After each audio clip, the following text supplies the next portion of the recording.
আসসালামু আলাইকুম প্রিয় দর্শক, অন্য মঞ্চের আলোচনায় আপনাদের সকলকে আমন্ত্রণ জানাচ্ছি। প্রথমে আপনাকে সরাসরি আপনাকে একটু প্রশ্নই করতে চাই। আপনি এখন নির্বাচনী প্রচারণা নিয়ে খুব ব্যস্ততার মধ্যে আছেন, তার মধ্যে আমাদের সময় দিয়েছেন আমাদেরকে, আমরা জন্য আপনার প্রতি কৃতজ্ঞ।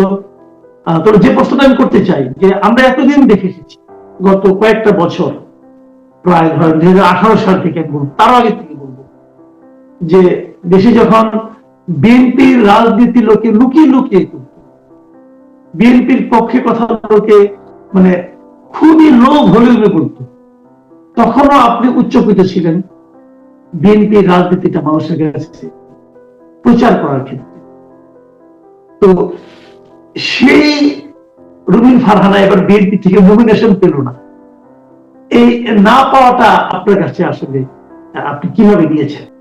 আপনাকে অসংখ্য ধন্যবাদ মাসুদ ভাই। আমি গত 17 বছর এবং আরো প্রিসাইসলি বলতে গেলে গত 15 বছর বিশেষ করে আমি টক শোতে, টেলিভিশন টক শোতে, সংসদে এবং আমার নির্বাচনী মাঠে আমি ক্রমাগত আমি আমার দলের পক্ষে, দেশের পক্ষে, মানুষের পক্ষে কথা বলেছি। বিএনপি একটি বৃহৎ রাজনৈতিক দল, সেখানে নানান রকম হিসাব নিকাশ হয়তো থাকে এবং সেটা থাকাটাই স্বাভাবিক। এত বছর পর বাংলাদেশে একটি নির্বাচন হতে যাচ্ছে, বিএনপি বেশ কয়েকটি রাজনৈতিক দলের সঙ্গে আসন সমঝোতায় গেছে, জোট করেছে। তো সেই দিক থেকে যদি আপনি দেখেন তাহলে হয়তো বা বিএনপির হাতেও খুব বেশি অপশন ছিল না, হয়তো জোটের তরফ থেকে চাপ দেয়া হয়েছে। আমি আসলে ঠিক জানি না, কারণ আমার সঙ্গে একেবারেই কোনো আলোচনা করা হয়নি। আমাকে দলের তরফ থেকে এই আসনে কাজ করতে বলা হয়েছে, দলের নির্দেশনা অনুযায়ী আমি 2017 সাল থেকে এই আসনে কাজ করছি। বিশেষ করে উকিল আব্দুল সাত্তার যখন নৌকা মার্কায় চলে গেলেন, তখন দলে একেবারে স্পেসিফিক ইনস্ট্রাকশন ছিল যে এই আসনটা আমাকে দেয়া হচ্ছে এবং এই আসনে আমাকে কাজ করবার জন্য স্পেসিফিক্যালি বলা হয়েছে।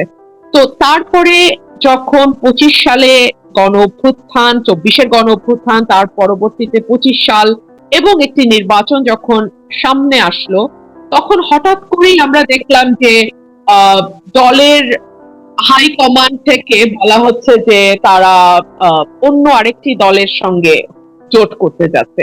তো এটা আসলে আসলে আমাকে ব্যক্তিগতভাবে কিছুই জানানো হয়নি, কিন্তু আমার তো একটা কমিটমেন্ট আছে আমার এলাকার মানুষের প্রতি। দল হয়তো তার কমিটমেন্ট থেকে সরতে পারে, কিন্তু আমাকে তো আমার কমিটমেন্টটা ধরে রাখতে হয়। সে কারণে আমার নির্বাচনে অংশ নেওয়া। জি, তো এই এই যে নির্বাচনে আপনি অংশ নিচ্ছেন, দল আপনাকে নমিনেশন দেয়নি, তারপরে আপনি এলাকার মানুষের প্রতি আপনার যে কমিটমেন্ট সেটাকে রক্ষা করতে চাচ্ছেন এবং নির্বাচনে অংশ নিয়েছেন, তার প্রেক্ষিতে দল আপনাকে আপনার পদ থেকে বহিষ্কার করেছে। তারপরেও আপনি এটার যে এলাকার লোকের প্রতি আপনার কমিটমেন্টটাকে বড় করে দেখেছেন। তো এই দেখার দেখতে যে এখন যে নির্বাচন মোটামুটি আপনি যতদূর জানেন আপনি বেশ কিছুদিন ধরে এলাকাতেই আছেন, তো আপনি সারা কেমন পাচ্ছেন? আমি অভূতপূর্ব সাড়া পাচ্ছি নতুন ভাই, এবং মানুষ এটাকে এক ধরনের অপমান হিসেবে নিয়েছে। অপমান এই কারণেই যে আমার এলাকার মানুষের একটাই চাওয়া ছিল যে এই এলাকায় যেন জোটের কোনো প্রার্থীকে না দেয়া হয়, ধানের শীষের প্রার্থী যেন আসে। বিকজ 2001 সাল থেকে কিন্তু এই আসনে ধানের শীষের কোনো প্রার্থী ছিল না।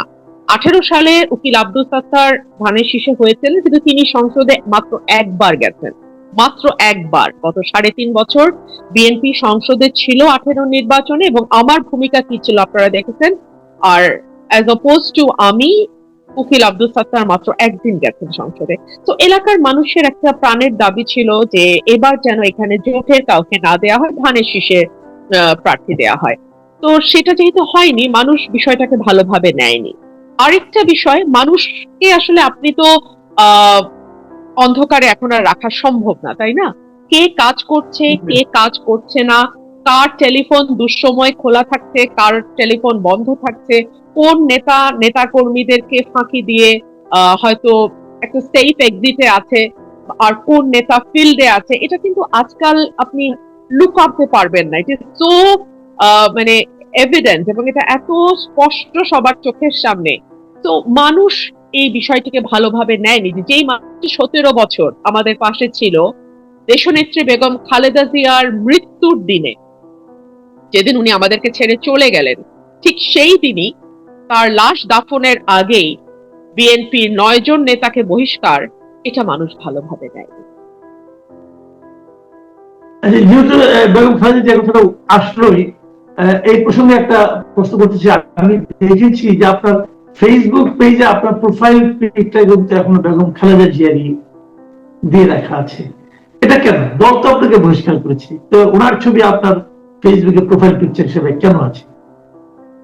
দেখুন, 80-র দশক থেকে নিজের জীবন, নিজের সমস্ত শখ আহ্লাদ বিসর্জন দিয়ে এই মানুষটি বিএনপিকে আজকের এই জায়গায় নিয়ে এসছে। দেশনেত্রী বেগম খালেদা জিয়ার অবদান কেবল দলের জন্য নয়, সমগ্র বাংলাদেশের জন্য অনস্বীকার্য। এবং আজকে বাংলাদেশে যে আরেকটা ডেমোক্রেটিক ট্রানজিশন হতে যাচ্ছে, তার পেছনে জীবন দিয়ে ভূমিকা রেখেছেন দেশনেত্রী বেগম খালেদা জিয়া। বিএনপিকে, বিএনপির ফ্রেমে যদি আমরা দেশনেত্রী বেগম খালেদা জিয়াকে আটকাতে চেষ্টা করি, সেটা খুব একটা ক্ষুদ্র ফ্রেমে দেশনেত্রীকে আটকে ফেলার মতো হয়। দেশনেত্রী বেগম খালেদা জিয়া আমাকে রাজনীতিতে এনেছেন, তিনি আমাকে রাজনীতিতে পদ দিয়েছেন। আজকে যে সহ আন্তর্জাতিক বিষয়ক সম্পাদক লেখা হতো বহিষ্কারের আগের দিন পর্যন্ত, সেটা দেশনেত্রী বেগম খালেদা জিয়ার সিদ্ধান্ত। 2018 সালে আমাকে সংসদে পাঠানো দেশনেত্রী বেগম খালেদা জিয়ার সিদ্ধান্ত। 2026-এর নির্বাচনের ব্যাপারেও হাসপাতালে যাওয়ার আগে দেশনেত্রী বেগম খালেদা জিয়া আমার ব্যাপারে প্রশ্ন করেছিলেন যে ওকে কেন নমিনেশন দেয়া হলো না। তো এই মানুষটির প্রতি আমি যতদিন বেঁচে থাকব আমার ঋণ আমি স্বীকার করে যাব, আমি যতদিন বেঁচে থাকব আমার কৃতজ্ঞতা থাকবে। এবং আজকে ধানের শীষের, আজকে তো আমি বলি হাসতে হাসতে যে একসময় গাছের পাতাও নৌকা করতো, এখন গাছের পাতাও ধানের শীষ হয়ে গেছে। যারা একসময় নৌকার স্লোগান দিয়ে দিন শুরু করতো, তারা এখন ধানের শীষের স্লোগান দিয়ে দিন শুরু করে।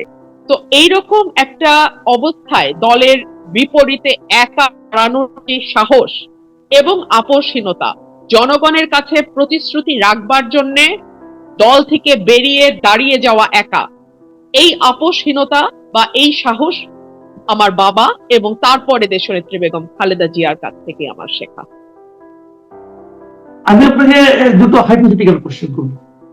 প্রথম প্রশ্নটা হলো, আপনি বেগম খালেদা জিয়ার কথা বললেন, আপনি কি মনে করেন যদি বেগম খালেদা জিয়া এখন জীবিত থাকতেন এবং উনি যদি সুস্থ থাকতেন এবং উনি যদি বিছানায় পড়ে না মানে কথা বলার অবস্থায় থাকতেন, তাহলে কি আপনাকে বহিষ্কার করা এতটা সহজ হতো? অসম্ভব, প্রশ্নই আসে না।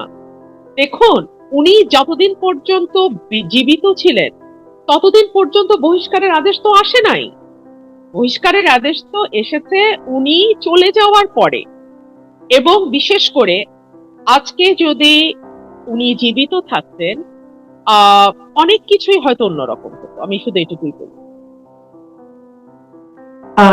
আরেকটা প্রশ্ন যেটা বলেছিলাম, দুটো হাইপোথেটিক্যাল কোশ্চেন করব।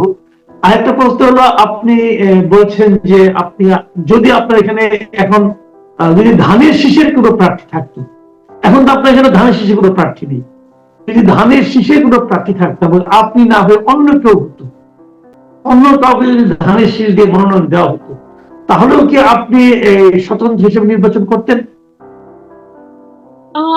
এটা খুবই হাইপোথেটিক্যাল মাসুদ ভাই, এটা আমাকে এক কথায় উত্তর দেওয়া ডিফিকাল্ট। কাকে নমিনেশন দিচ্ছে, তার গ্রহণযোগ্যতা, মানুষের সঙ্গে আমার আলোচনা করে, আমি যে আজকে যে নির্বাচনটা করছি এটাও কিন্তু আমি মানুষের সঙ্গে আলোচনা করেই সিদ্ধান্ত নিয়েছি। আমার এলাকায় 19টা ইউনিয়নের রিপ্রেজেন্টেটিভ নিয়ে বসেছি, আমি তাদের মতামত নিয়েছি এবং তারপরে আমার আজকের এই সিদ্ধান্ত। তো আর কাউকে যদি নমিনেশন দিত, তাহলেও আমি যেহেতু আমার এলাকায় কাজ করেছি, তাদের সঙ্গে আমার একটা কমিটমেন্টের ব্যাপার আছে, একটা তাদের প্রতি প্রতিশ্রুতি দেওয়া আছে আমার, তারা আমাকে যা বলতো আমি সেটাই করতাম। আচ্ছা, এখন তারা যদি বলতো না আমাদের একটা ধানের শীষ আছে, আপনি আর কেন দাঁড়াবেন, তাহলে হয়তো আপনি করতেন না। মানুষ যদি আমাকে সেরকম বলতো, সার্টেনলি আমি মানুষের যেটা কথা, মানুষের যেটা রায়, আমি সেটা মেনে নিতাম। এটা কিন্তু অনেক সময় কথা কথা হয়ে যায়। অনেকে বলে যে আমাকে জনগণ বলেছে এবং সে দাঁড়িয়ে যায়, এবং সেই জনগণ তো তার কাছের জনগণ। আপনার আশেপাশে যারা থাকে তারা তো আপনি শুনতে চান, তারা তো সেটাই শোনায়। বাংলাদেশে তো এটা একটা আমরা টেন্ডেন্সি দেখি। মাসুদ ভাই, আমার মনে হয় আমরা যারা মানে বিশেষ করে আমি আমারটা বলি, যেহেতু জি। আমার শত কোটি টাকার মালিক আমি না, আমি ব্যবসায়ী মানুষও না, আমি একজন আইনজীবী, প্রফেশনাল মানুষ, পেশাজীবী। তো আমার পক্ষে কিন্তু এত বড় ঝুঁকি নেওয়ার আগে, নির্বাচনের মতো এত বড় একটি ঝুঁকি নেওয়ার আগে প্রত্যেক জরিপের রিপোর্ট কিন্তু আমি দেখেছি। আপনি জানেন Right. গোয়েন্দা সংস্থাগুলোর জরিপ হয়, আপনি জানেন দলগুলো জরিপ করে, এবং আজকাল বেশ কিছু সংস্থা আছে যারা কিন্তু পেশাদারিত্বের সঙ্গে জরিপের কাজটা করে দেয়। তারা তাদের পারিশ্রমিক নেয় এবং পেশাদারিত্বের সঙ্গে তারা জরিপ করে। 8টা থেকে 9টা জরিপের রিপোর্টের উপর ভিত্তি করে আমি আজকে দাঁড়িয়েছি। তারপরে আমি আপনাকে অনুরোধ করব, আপনি তো আমার সাথে ফেসবুকে কানেক্টেড আছেন, এবং যারা আমার সঙ্গে ফেসবুকে নাই, আমার ফেসবুকে প্রত্যেকটা পোস্ট কিন্তু ওপেন ফর অল, সবাই দেখতে পারে। আপনারা একটু দেখবেন, আমার গণসংযোগ এখনো মার্কা পাইনি। আজকেই আমি আমার 3টা ইউনিয়নে পথসভা করে আসলাম। সেটা পথসভা হলো না জনসভা হলো, সেই বিচারটা আপনারাই করবেন। আপনারা আবার ফেসবুকে যাবেন, দেখবেন, আপনারা দেখে সেটা বিচার করবেন। মার্কা তো পাননি, কোন মার্কাটা আপনি চাচ্ছেন বা পাবেন বলে আশা করছেন? আমি হাঁস মার্কা চাবো, আর আশা করছি হাঁস মার্কায় নির্বাচন করব। আরেকটা কথা বলা হয়ে থাকে, অনেকে বলেন যে দল আপনার প্রতি বিশেষ কয়েকটা কারণে ক্ষুব্ধ, বিশেষ করে নির্বাচন কমিশনে গিয়ে আপনার নির্বাচনী এলাকার সীমানা নির্ধারণ নিয়ে ওইখানে আপনার যে ভূমিকা ছিল তাতে নাকি দল আপনার উপর আনহ্যাপি হয়েছে। এই সম্পর্কে আপনি কিছু জানেন? আপনি কেউ কিছু বলেছেন?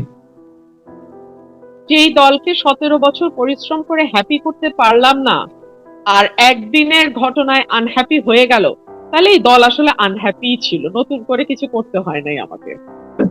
তো আপনি নিজের বিশ্লেষণটা কি, যে এতদিন সার্ভিস দেওয়ার পরে দল কেন আপনার উপর হ্যাপি হতে পারলো না? এর কোন ব্যাখ্যা আপনি নিজে নিজে গ্রহণ করেছেন? এটা তো দল বলতে পারবে, ওটা নিয়ে মাথা ঘামানোর সত্যি আমার এই মুহূর্তে সময় নাই। আমি আশা করি নির্বাচনের পর একটু অবসর হব, তখন বসে বসে না হয় ভাববো।